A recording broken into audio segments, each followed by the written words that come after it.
Welcome to the Beyond Data podcast. I'm your host, Rhett Talbot, and this is a special edition of the podcast reporting from the Seafood Expo North America here in Boston. This month, we're bringing you several special episodes focused on the seafood industry, and then we'll take our regular deep dive at the end of the month in episode 5. The Seafood Expo North America is North America's largest seafood trade exposition, featuring over 1,340 exhibiting companies from more than 50 countries. Exhibitors supply nearly every type of fish, seafood, and seafood-related product or service, and the trade show floor itself is a thing to behold. But above the hustle and the tasting of every seafood product imaginable that happens on the exposition floor, there is a conference. The conference features over 25 educational sessions presented by top seafood industry experts, including academics, policymakers, regulators, NGOs, and as we're going to focus on today, chefs. The second session I attended on the first day of the 3-day show was titled Changing Menus, Chefs and Suppliers Broadening Our Palates. It's often hard choosing which panel discussion to attend at the Seafood Expo, but this session was one I was not going to miss. For starters, the moderator was Chef Evan Mallett, who, right up there with Beyond Data podcast chef Max Miller, is one of my favorite guys when it comes to not only talking about seafood, but also being a true, and by true I mean authentic, change agent in the seafood space. Chef Evan, in addition to owning one of the top 5 restaurants at which I have ever had the pleasure of eating, lives for making a difference when it comes to seafood.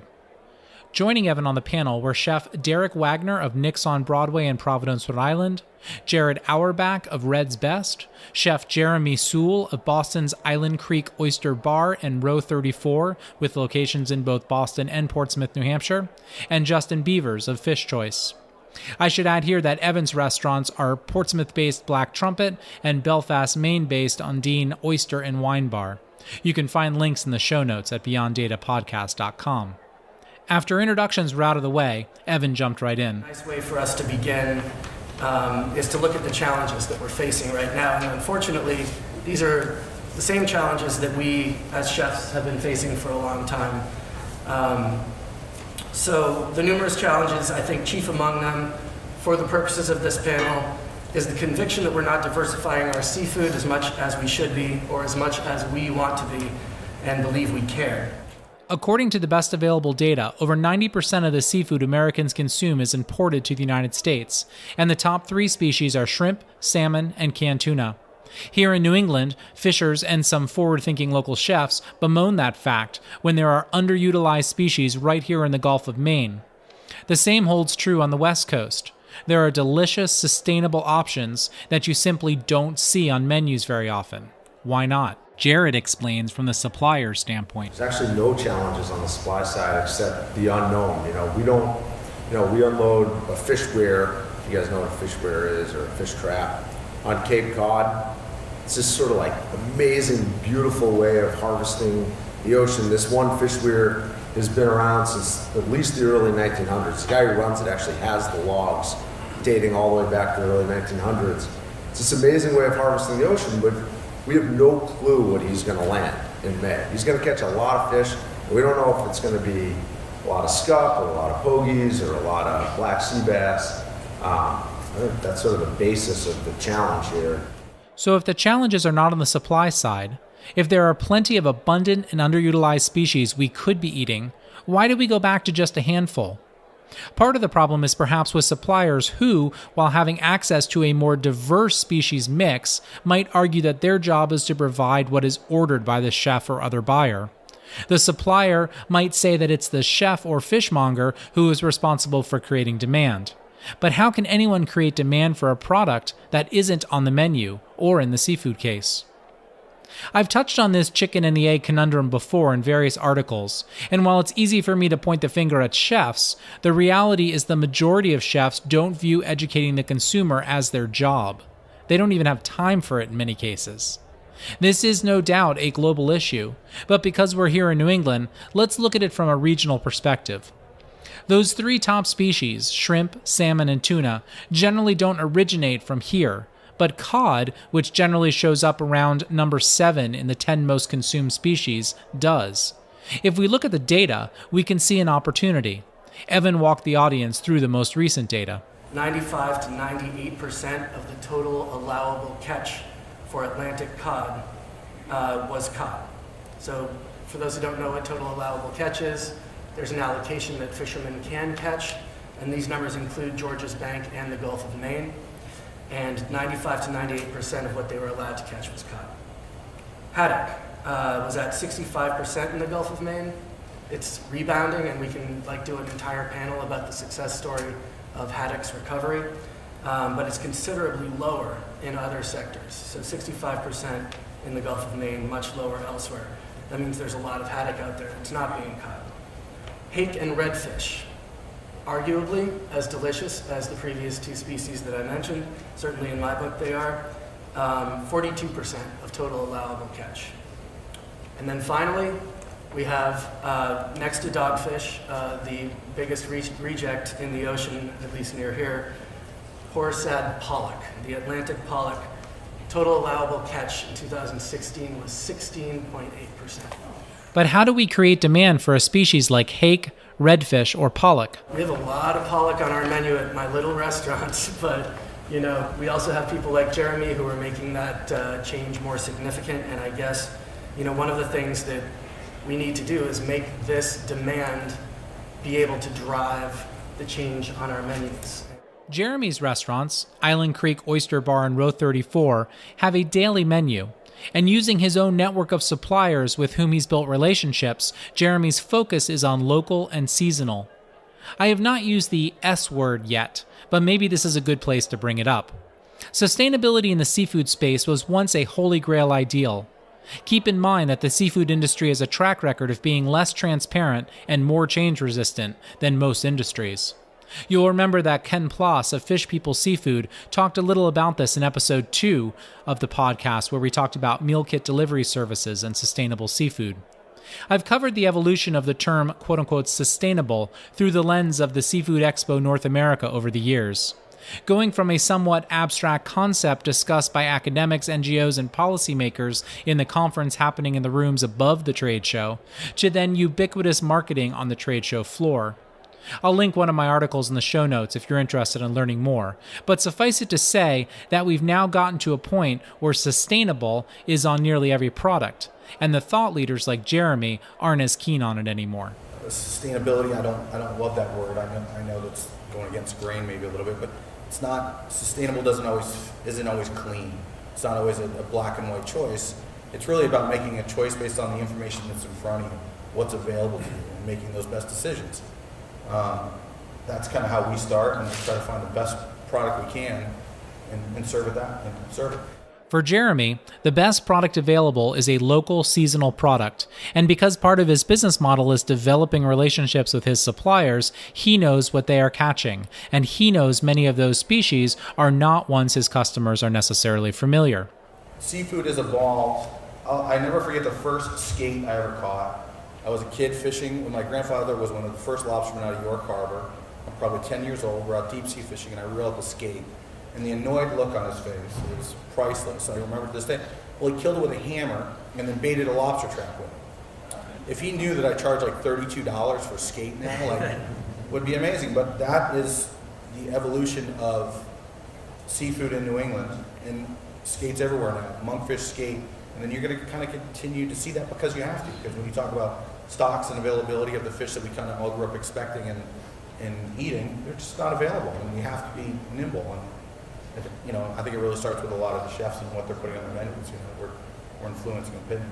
There are some serious problems with de facto equating local and abundant with sustainable. But there is certainly a lot of truth that eating what is available locally and in season is often best for the resource and for the working waterfronts that rely on that resource.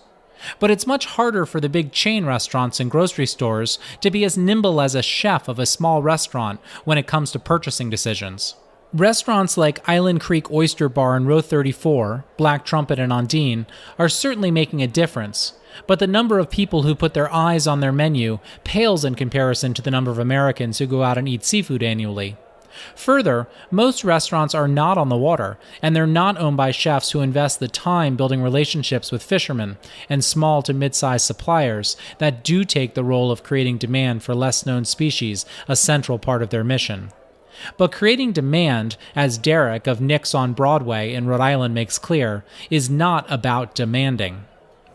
The best way to do it is the way that Jeremy's doing it, is thinking that I'm not demanding to have these particular things on my menu. It's the opposite, and that's the way that people should think, is what's out there. Call the fish house or the fisherman, depending on everybody's food shed is different, everyone's operational size is different. So there's different parameters, and like Evan said, and I'm in that boat, or at least have been for a while, that in order to get a variation of species, or to get it right from Point Judith where I am, I often have to buy a whole fish, because there haven't been enough fish houses down by us that were able to either process the fish from the fishermen I know, or had the facility to cut it to the specifications that we wanted. So we had to develop a way to work with these whole fish, much like we did with like whole animals years ago. Again, this is a model that doesn't fit most chain restaurants where many Americans eat. Those restaurants are probably not butchering whole fish in the kitchen. Instead, they are purchasing fish that has already been processed, and therein lies part of the challenge. For a processor to invest in processing a particular species, that processor needs both volume in terms of supply and demand, so that they know they can sell what they have just processed. And so we're back to the old chicken and the egg, and the question, I think, becomes who is going to do the work to make a change? Derek again. Often in the beginning, it's, for us, it was samples. When we started featuring scup or porgy or bluefish, or even, things like skate wing in a way, in sort of a center of the plate way, or in a when we started serving bluefish and it wasn't pate, and people were like, I didn't know you could eat it like this. And, one of the first things we had to do was just get it in people's mouths, get it on people's plates. It started with our staff first, right? Because if they don't believe it, especially the sales force, and depending again on what kind of operation, for us it's servers, managers that are the first line with our guests, and for purchasers it would be your salespeople or the people that are out on the road actually talking to your end customer, and getting them to believe that this is just really delicious food, right? Like, forget everything else, like this has to be delicious, right? This is food for consumption, and if we can start there, if I can educate people or help to get them to understand that, wow, like pollock is fucking delicious, or scup is absolutely delicious. And then we can check all the other boxes after. Admittedly, these discussions about whose job it is to be the change in seafood can get a little heady, and perhaps even somewhat divorced from reality. At least a reality that most people will experience. Jeremy reminded us that fundamentally, eating any food at a restaurant has to be about the experience. And while he goes to great lengths to educate his staff regarding the seafood they are serving, he's very clear that your meal at Island Creek Oyster Bar or Row 34 is not going to be a sustainable seafood infomercial. If they want to be educated, we will do that. If they have a question, we will have the answer. But they're there to eat. That's what they're there to do. They're out, celebration, it's a social event. Jared is the founder of Boston-based seafood wholesaler Red's Best, and he's thought a lot about how hard it is to increase sales of lesser-known species despite engaging in the education component, despite developing relationships with buyers and investing in the best technology. Red's buys direct from over 1,000 small independent New England fishing boats annually, with a mission to sustain working waterfronts and fisheries. The change in access is something that's interesting from our perspective. Kind of my whole career is banging my head against, why is there this glass ceiling for bluefish, scup, dogfish, whiting? No matter how good care we take, we're doing the education, we're taking good care of the fish, we're doing all these things, and there's this sort of ceiling, right? And cod, tuna, salmon, you can sell these things all day. What I realized, in regard to just the accessibility and the technology that we have, is the common denominator to the two groups, right? The well-known, high-priced, high-demand, and the unknown stuff is what I found, it's the natural shelf life of those fish. As anyone who fishes and eats what they catch knows, not all fishes are created equal. Some species do fine with less than optimal care, while others quite literally become rancid if the care post-harvest is not exceptional. Over the past 50 years, technology has changed dramatically, yet the industry itself, according to Jared, is still stuck on the species that used to be favored, largely because they have a long shelf life. We have this sort of ability to give people access to fish that our predecessors didn't have. And so we've kind of created this consumer bias towards fish with a long natural shelf life that's kind of outdated. So it sort of presents an opportunity. To me, that's opportunity. That's saying to people in this room, like, we have the ability to give consumers access to this really very abundant, very low priced fish. And the only reason they're not eating it is because we've sort of, 50 years ago, you were like, eat cod because it's easy to handle. Codfish last like 3 weeks, even on poor ice, and these other fish don't. So it's really about that accessibility is opportunity. According to Jared, the proverbial icing on the cake is that focusing on some of these abundant, less-known species is the economics of it. As Jared likes to say, the further outside the box you get, the greater the margin. But what does getting outside of the box actually look like? Row 34 in Boston, we started here, we do it at a couple of the restaurants. We go through so much striper, and they're massive, and sometimes their heads are massive. So we cut the head with the collars off and clean it all up, scale it.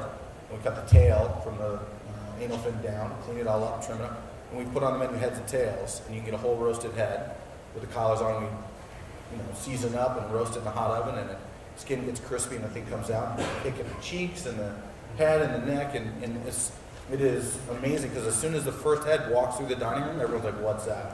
I want one of those. So, it's a really satisfying thing for me to sit there and watch 4 people, pick at a fish head in the dining room and enjoy it.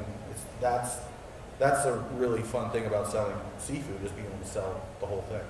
And when you get outside of the box, whether it's by serving a fish head or a scup, the margins actually go up. I will gladly pay Jeremy $24 for a fish head.